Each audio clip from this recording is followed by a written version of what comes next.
All right, let's read another book. So today we're going to be reading Slave to Sensation, which is an awesome book title. Part of the Changelings series, Book 1, by Penguin Group USA LLC. Book came out to $8.99 on Kindle and $9.73 after tax. Has a 3 out of 5 Spice rating with 376 ratings on romance.io with an average rating of 4.03. I think at the time of this recording, it's bumped down to 4.0. It was published on September 5th, 2006, and this is the last old book that I'm reading. And pretty much everything I'm going to be reading after this book is going to be like, I think the oldest one after this is 2013, and most of them are 2020 or more. It's 346 pages on Kindle, which is, I think, around 90,000 words, so it should be not too bad of a read. I'm really excited to read a book called Slave to Sensation. Don't know what Psi or Changelings are. Changelings sounds like doppelgangers, I guess. Hopefully they could change into other people. I don't know. Sounds cool. All right, and here's the book cover. So Nalini Singh, I don't know. New York Times bestselling author. As you can see, this isn't a number one bestselling book, so a different book was probably what made her a bestselling author. Sucks, but it's all right. But I'm glad you're a bestselling author, so congratulations. The first Sly Changeling book, and then we have Ollie Hazelwood, who's also a number one New York Times bestselling author, says, "My favorite series of all time, Slave to Sensation, is where the magic started, and I will never shut up about it."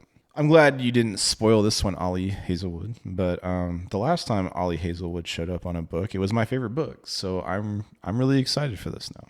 We like the moon here. We got some lots of like clouds. It reminds me of that painting called I don't remember, The Winds or something. I'm not looking it up. But we have some interesting color palettes. It looks like these are the transsexual colors. So hopefully these changelings and stuff will change into other people, maybe men to women. And I think that would be interesting. I'd like to read something like that.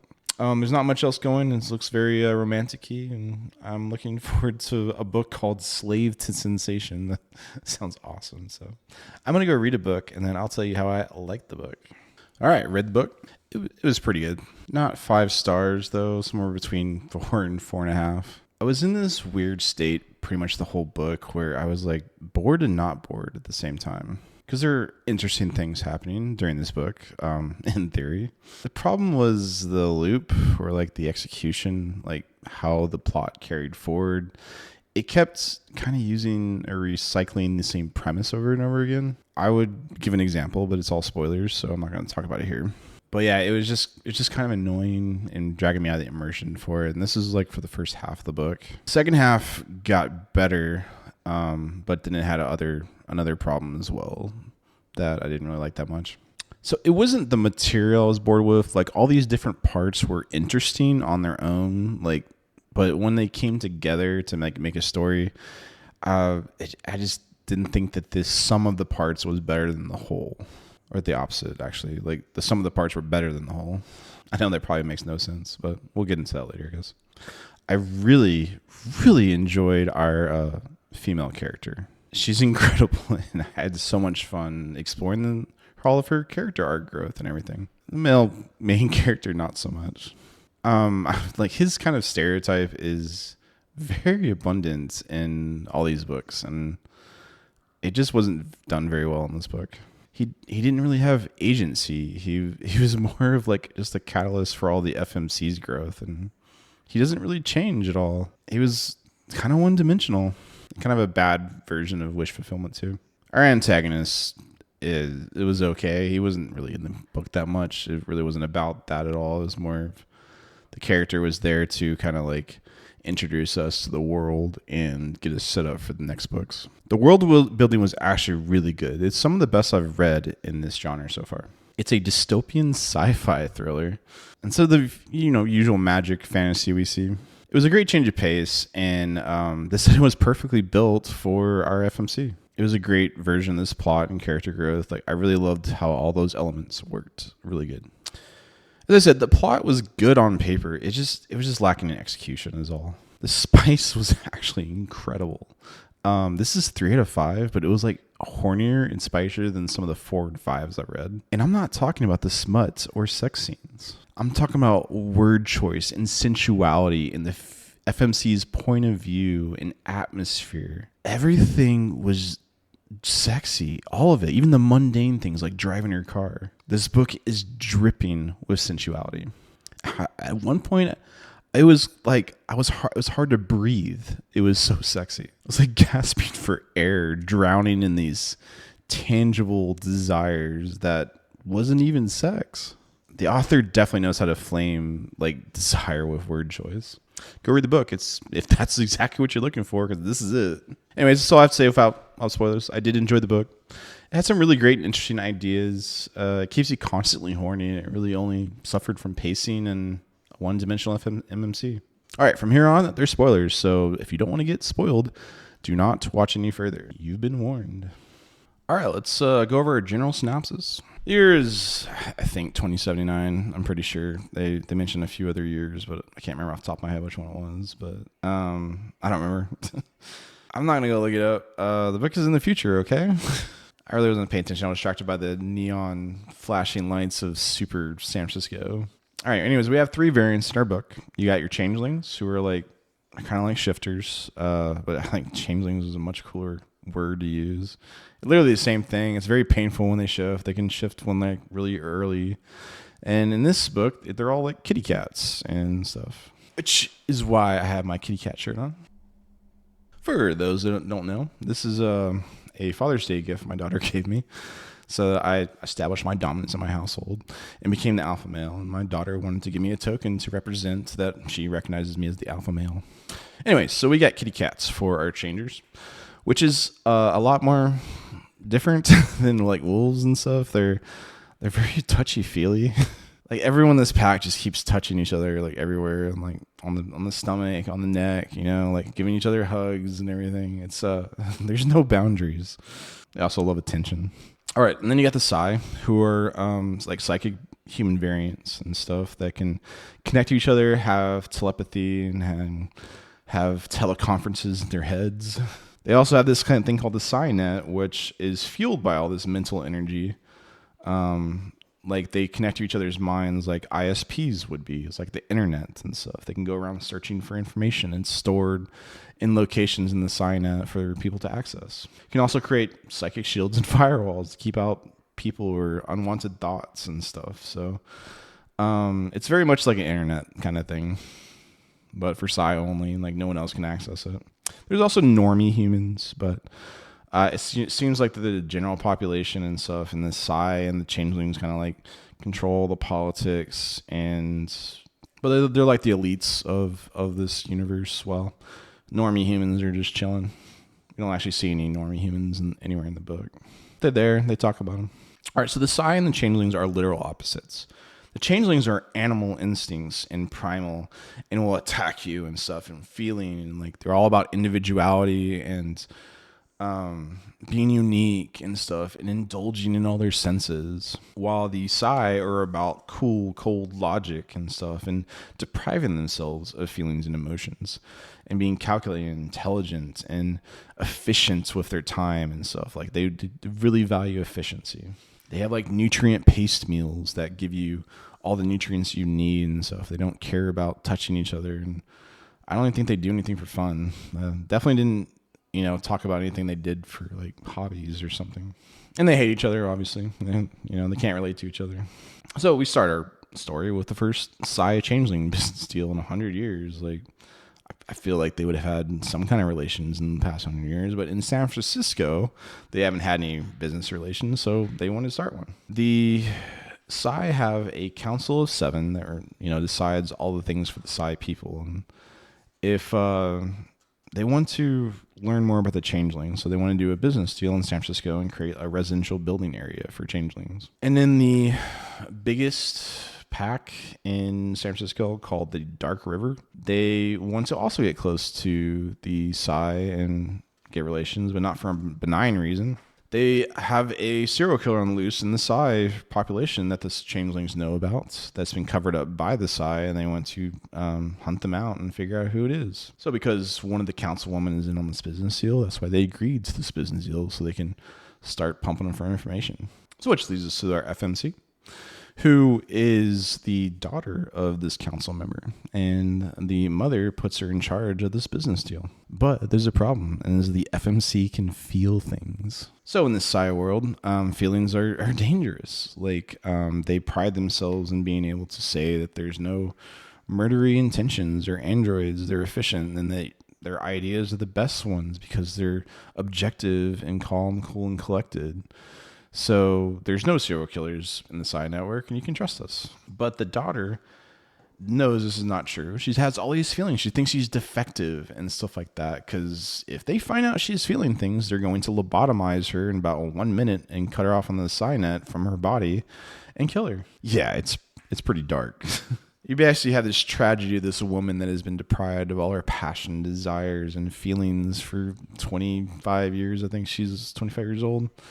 And she's being like deprived of being truthful of who she is and like owning herself and stuff. She thinks there's something completely wrong with her. So obviously the best solution to that is to throw her into the middle of all these kitties that want to touch her and feel her and rub up against her. I definitely would say that when my daughter is not feeling down, we just go take her to one of those places that it's like a book club or library for kittens, where the kittens come and climb all over you and stuff. And then she's allergic to cats, so she starts sneezing, and it's pretty tragic there too. But she feels a lot better, the next day after she's done sneezing all day.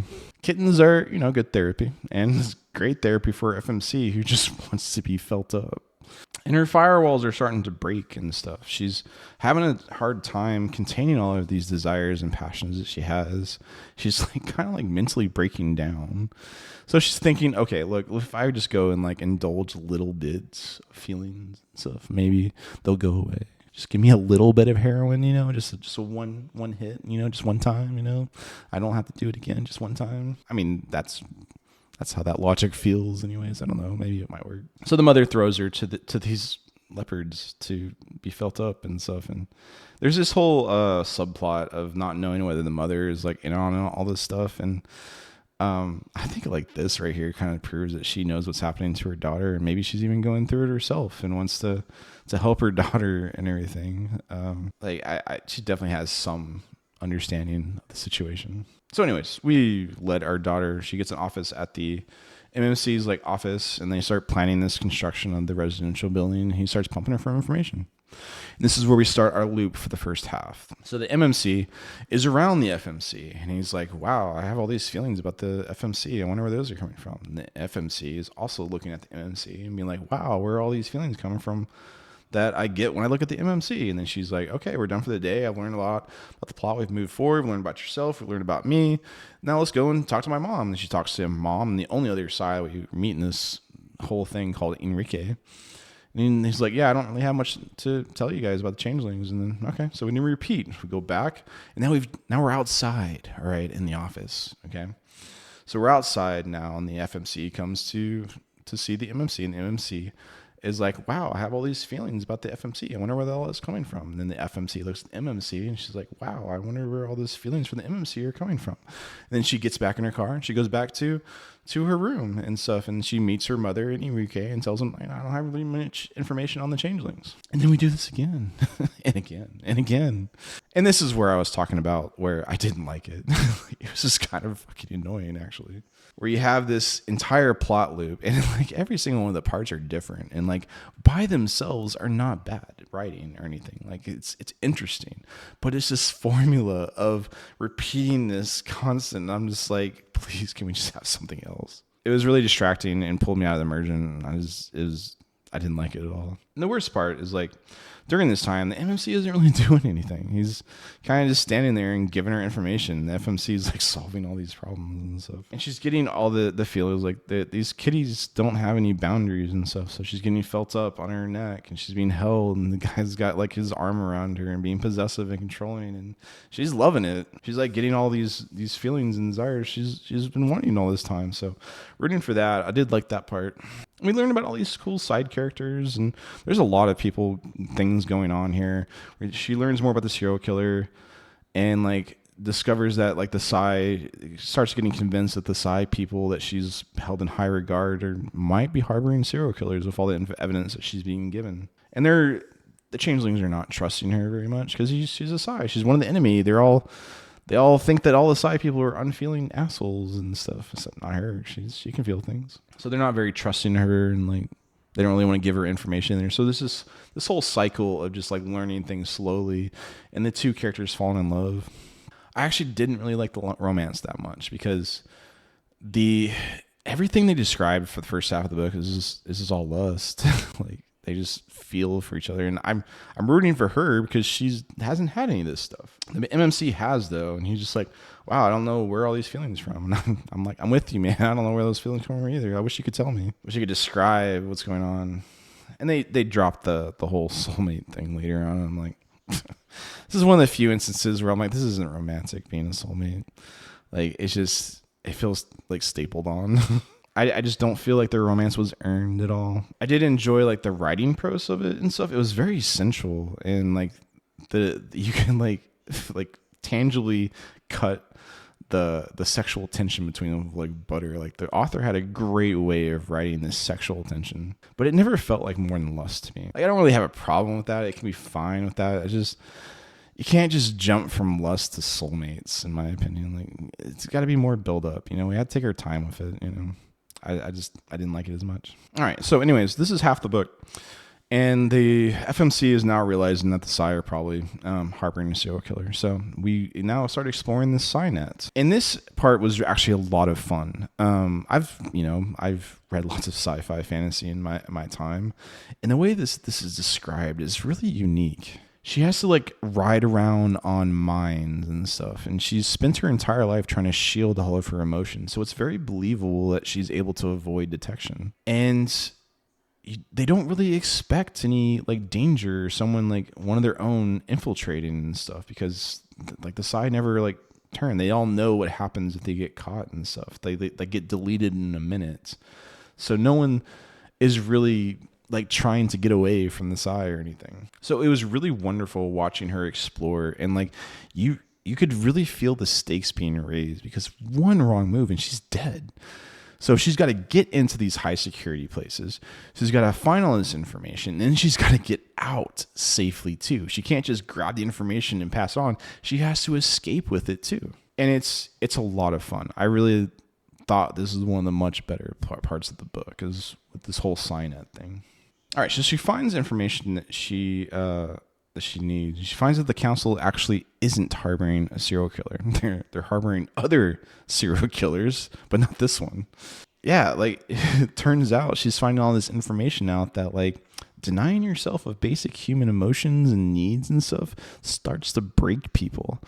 And her breaking and mental stress is coming from being an empath and not being able to feel things. But for other Psy, it can turn them into serial killers or some other kind of savage mental trauma or like mental illnesses and stuff. So those are starting to become a thing that's happening in the Psy net. It's just really cool. I really love this idea. You have these consequences of this dystopian nightmare, and the system is starting to break, and she might be a catalyst here very shortly.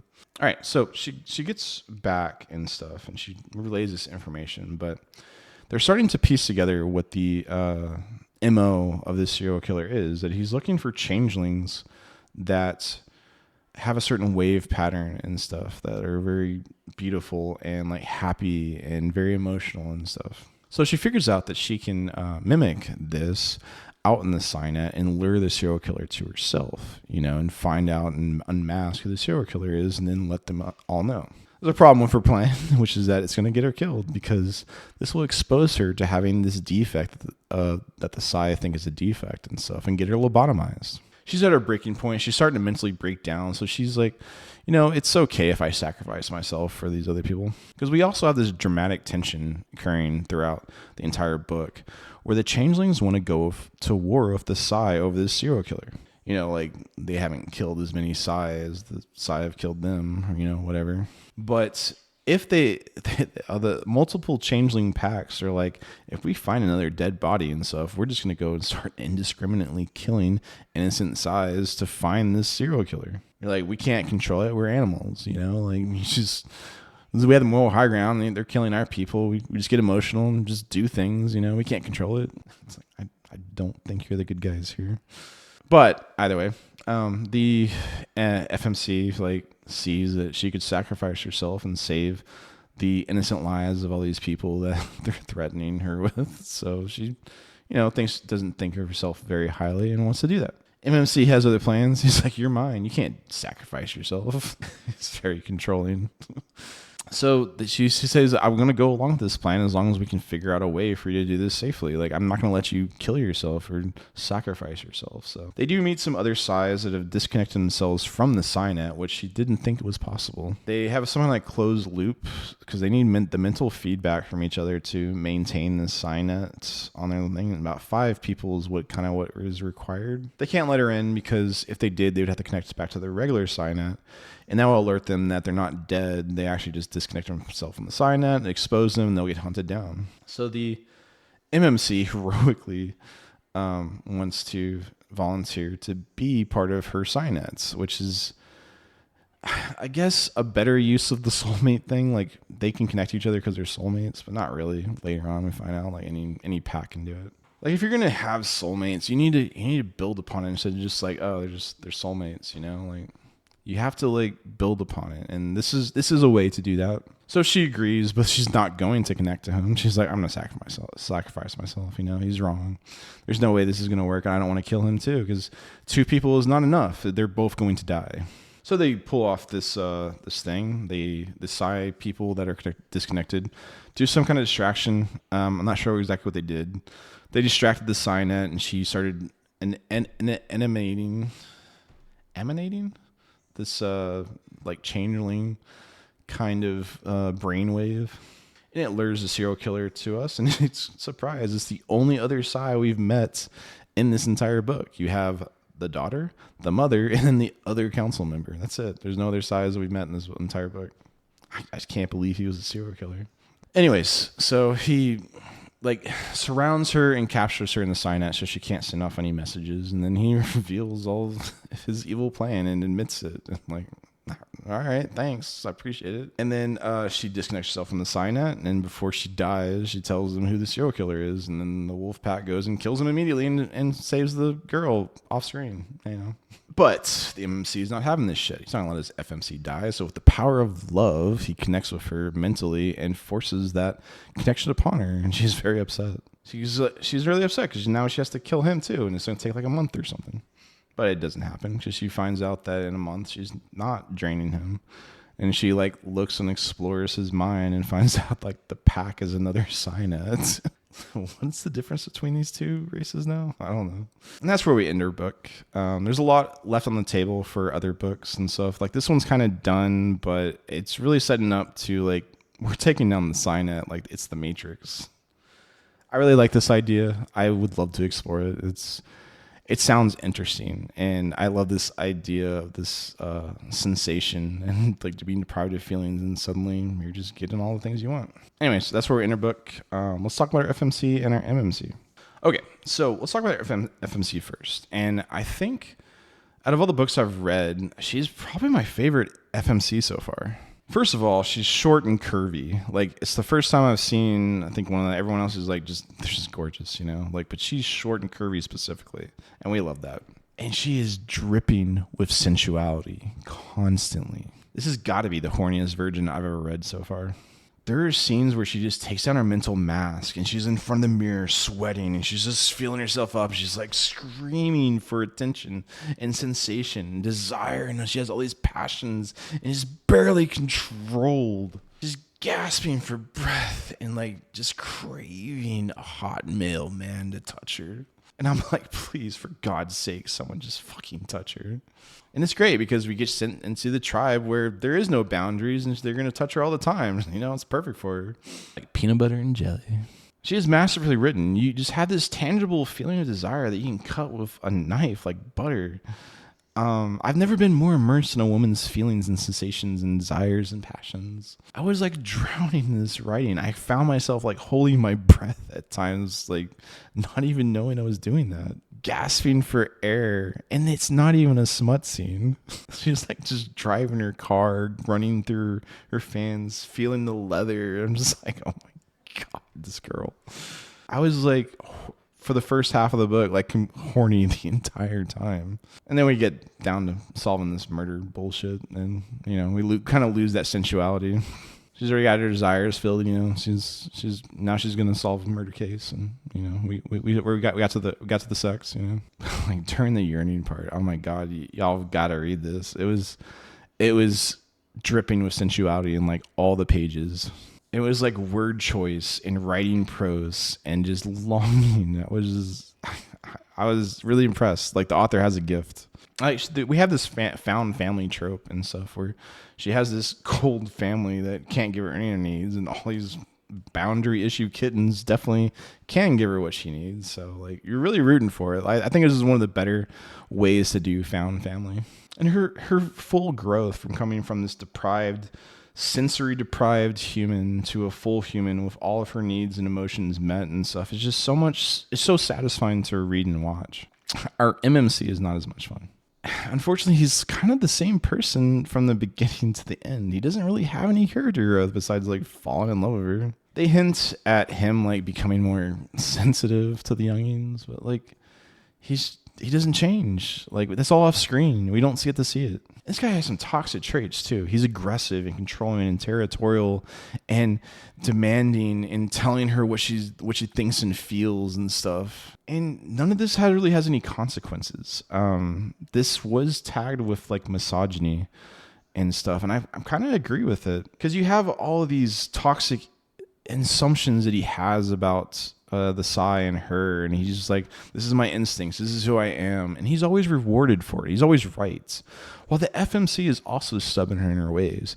She has thoughts and things about and assumptions and stuff, but she's always wrong. And she just should have listened to the man. She would have been in the right. I don't like it.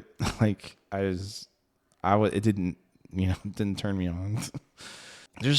If you're going to be toxic, which is fine, you can have toxic traits and stuff, but they need to be punished. There's going to be consequences for them. There's no consequences for him having any toxic traits. But there are for her. That's my issue. It's his way or the highway.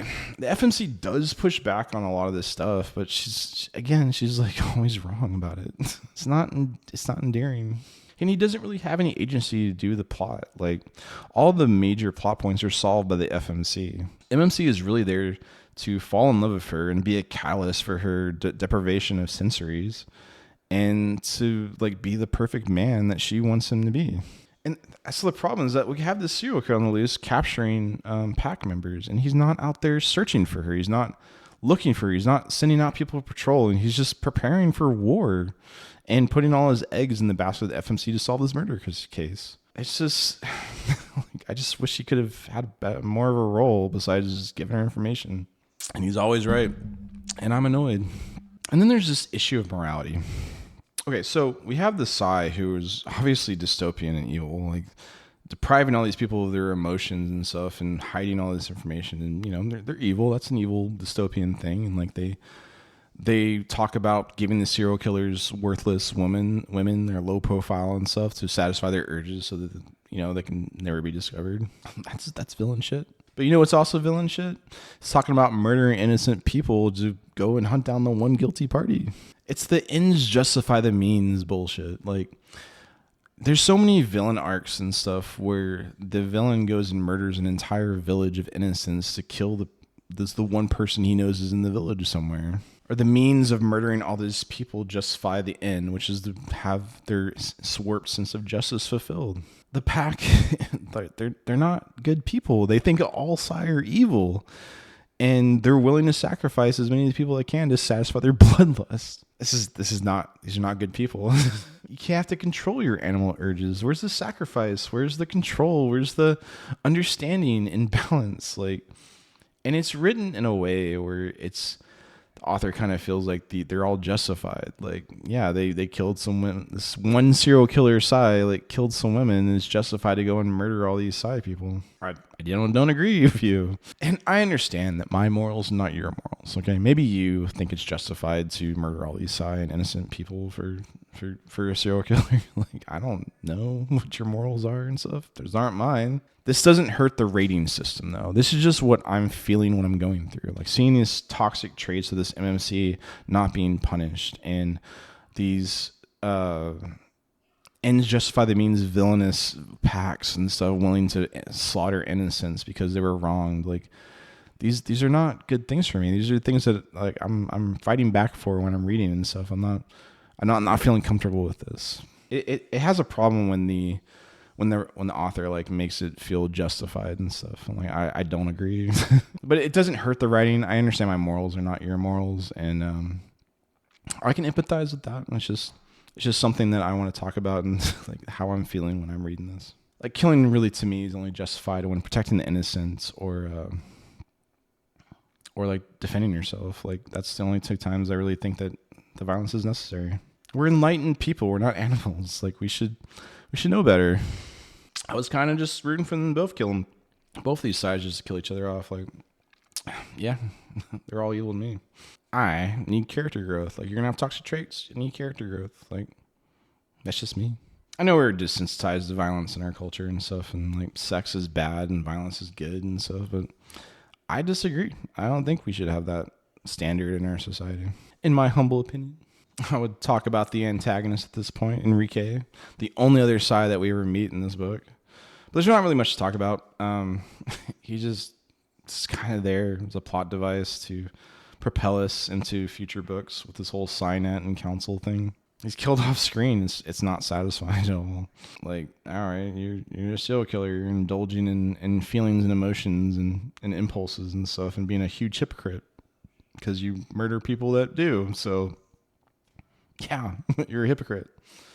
And it felt like that was the major theme of why he was evil in this book, was that he's a huge hypocrite, and not that he was a serial killer. You know, like, the author kind of focused more on the hypocriticalness. It was interesting to read. You know, it just reminds me of like maybe our culture is like desensitized to violence too much.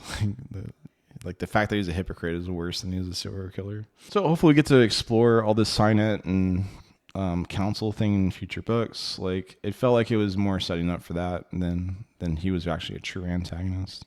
Okay, let's talk about the spice. Oh yeah, we get the spice dance for this one.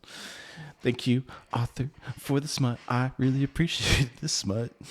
The author has this incredible ability to stroke and like build up passion and desire in you when you're reading this. As I said, I was like gasping for breath. Like, it's about word choice and how you sensually feel about things, and just like describe things, and just rubbing up against leather while she's writing and stuff. It was just so glorious. We have two spice scenes, really. One was like a dream sequence, which is more of a foreplay where they're like starting to get to know each other. And then we have the full-on smut scene. We get one. They allude and hint and imply that there is more, but we don't get to see it. We don't get to see the one. And it was so good. Oh my God. It was really slow. And it was really described like over, I think it was multiple chapters, this one smut scene of them and they were being equal. They were holding each other down and stuff. Like, there's one point where the guy's like, this is great. And she's having a good time down there. And he like puts his hand down and stuff. She's like, stop it. This is my dream. Put your hand back. He's like, all right. It was a lot of that. Like, it was just a lot of fun. And they were taking their time. And then they would like speed up and slow down and just enjoy the sensation of each other all the time. So it's really good. And just the sensuality of like just mundane scenes being so sexy and horny. So absolutely, like, I think the best part of this entire book was the spice. And if this is what you're looking for, where you're just like constantly being horny throughout the book and like gasping for breath at times, like, this is the book. Like, this is the book for this kind of spice. It is absolutely wonderful, and I had a blast reading it. Okay, let's go on to final thoughts. I enjoyed this dystopian sci-fi universe. I've read a lot of sci-fi in my lifetime and stuff, and I really enjoyed the premise and idea of this. It was kind of like Footloose, where like, like dancing is legal.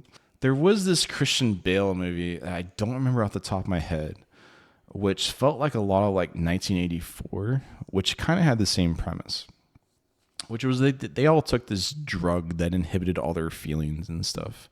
And it was just like this slow awakening to this dystopian universe and fighting back against a system of oppression that wants to deprive you of your feelings. I've always enjoyed this kind of premise. It's really, it can be corny sometimes, but I think it was really well done in this book.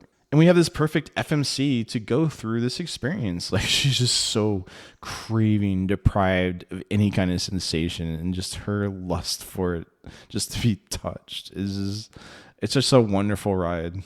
So I think the FMC's arc was really fun. I had a great time. She's probably one of the best FMCs I've ever read. And I didn't really like the MMC that much, and the plot got a little repetitive during the first half, but the rest of it was pretty good. Like, I know I've talked about, what I rag on a lot, but in general, I did enjoy the book.